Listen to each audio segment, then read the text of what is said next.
د بلخ ولایت د تخنیکي او مسلکي زده کړو انسټیټیوټ له بېلابېلو څانګو څخه څه باندې 15 اتیا تنه زده کړیالان فارغ شول. مسؤلین وایي چې د بازار له غوښتنې سره سم به په دندو وګمارل شي.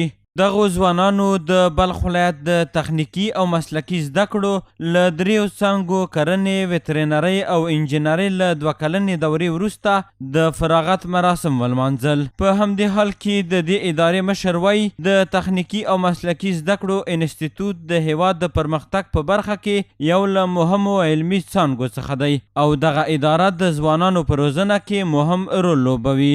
نن ورځ دغه کمپلیکس 3 انسټیټیوټونه د دې نه تقریبا موږ 6 فارغین لرو چې مختلفو رشتو نه فارغه شول، 14 نه 14 نه.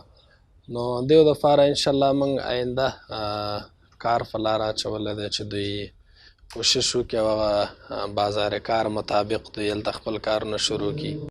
بلخوا د دغه انسټیټیوټ یو شمېر فارغان د هیواد د ځوانانو د ودې او پرمختګ لپاره د رامنځته شوو فرصتونو ستاینه کوي او د اسلامي امارت له مسؤلینو څخه غواړي چې دوی ته دې د کار زمینه برابره کړي.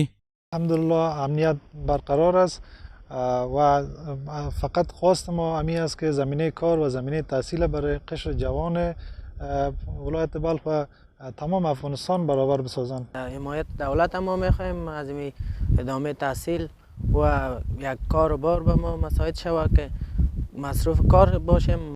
د بلخ ولایت د تخنیکي او مسلکي زده کړو انسټیټیوټ ریاست د دغه ولایت یو له مهمو ښوونیزو ادارو څخه دی چې د یاد ولایت په مرکز مزار شریف ښار او ولسوالیو کې 8 لیسې او 9 څانګې لري.